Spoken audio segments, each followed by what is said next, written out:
ఈ జన్మమే రుచి చూడడానికి దొరికెరా.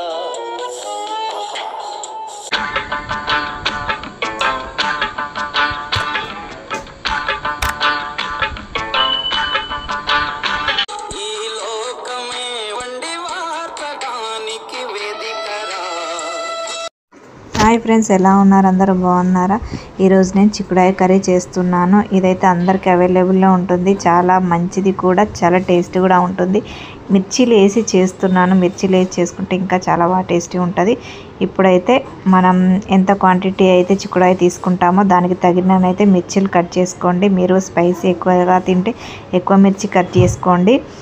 టమాటాలు, మిర్చీలు, కొత్తిమీర, కచ్చపచ్చి దంచుకున్న ఎల్లిగడ్డ, కరివేపాకు, కొంచెం ఆనియన్. గ్రేవీ ఎక్కువ కావాలంటే ఆనియన్ కొంచెం ఎక్కువ వేసుకోండి. ఆనియన్ ఎక్కువ వేసుకుంటే మిర్చిలు కూడా ఎక్కువ వేసుకోండి. ఇలా ఒక్కొక్కటిగా ఆయిల్ వేడైన తర్వాత వేసేసుకోండి. ముందుగా చిక్కుడుకాయని మంచిగా కట్ చేసుకొని నీట్గా ఉప్పేసి కడుక్కోండి. ఈ చిక్కుడుకాయ చాలామందికి ఇష్టం ఉంటుంది. ఇది ఊర్లలో అయితే ఎక్కువగా కాస్తూ ఉంటుంది కదా. ఇది ఎప్పుడైనా సరే అవైలబుల్ అయితే ఉంటుంది. సమ్మర్లో ఉగాది వచ్చే ముందు అయితే తినొద్దు అంటారు, కానీ ఇక మిగతా టైంలో అయితే ఎప్పుడైనా తినొచ్చు దీన్ని. ఇప్పుడు మంచిగా ఈ అన్నీ వేసుకున్న తర్వాత బాగా వేగిన తర్వాత కొంచెం పసుపు వేసుకొని, 1/2 టీ స్పూన్ పసుపు వేసుకొని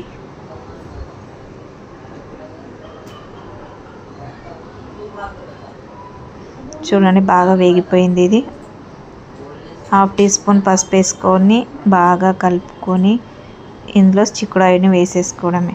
ఇదైతే 1/2 కిలో చిక్కుడుకాయ అయితే ఉన్నది నాది క్వాంటిటీ. మీ క్వాంటిటీ తగ్గట్లు మీరు అన్నీ వేసేసుకోండి. ఇలా బాగా కలుపుకొని కొంచెం సాల్ట్, 1/2 టీ స్పూన్ సాల్ట్ వేసుకొని బాగా కలుపుకొని మూత పెట్టేసుకోండి. ఇందులో వాటర్ ఉంటాయి కదా, వాటర్ ఇనికిపోయేదాకా మూత అయితే పెట్టుకొని హై ఫ్లేమ్లో అయితే పెట్టుకోండి. నుండి ఒక 5 to 10 minutes దాకా వాటర్ అయితే ఊరుతూ ఉంటాయి. ఇందులో మంచిగా కలుపుకొని మాడకుండా చూసుకోండి, అప్పుడప్పుడు కలుపుకోండి. ఇది మంచిగా కొంచెం వాటర్ అంతా పోయింది అనుకుంటే ఇప్పుడు టమాటాలు వేసేయడమే.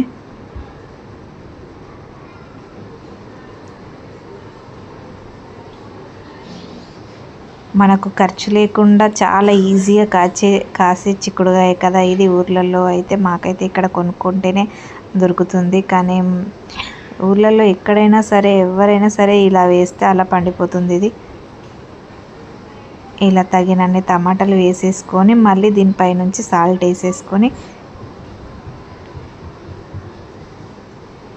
ఇంకా 1/2 టీ స్పూన్ ధనియాల పొడి కూడా వేసుకోండి.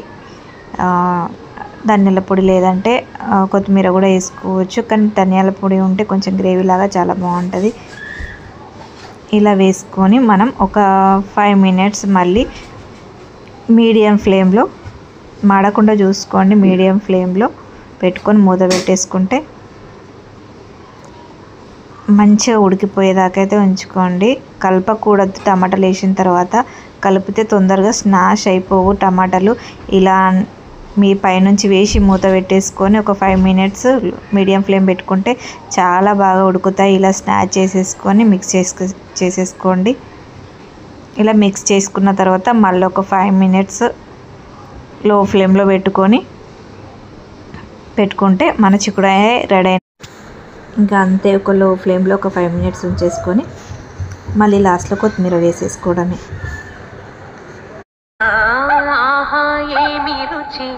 అనరామై మరచి రోజు తిన్నా మరి మోజే తీరని. ఈ వీడియో నచ్చింది అనుకుంటా కదా ఫ్రెండ్స్, చాలా టేస్టీగా ఉంటుంది. ఖచ్చితంగా ట్రై చేయండి. Thank you for watching. ఈ వీడియో నచ్చితే అందరికీ షేర్ చేయండి, నాకు సపోర్ట్ చేసిన వాళ్ళు అవుతారు. Thank you for watching. Bye friends, మరొక వీడియోతో మళ్ళీ కలుసుకుందాం. మరి చెప్తున్నాను, ప్లీజ్ లైక్, షేర్, సబ్స్క్రైబ్.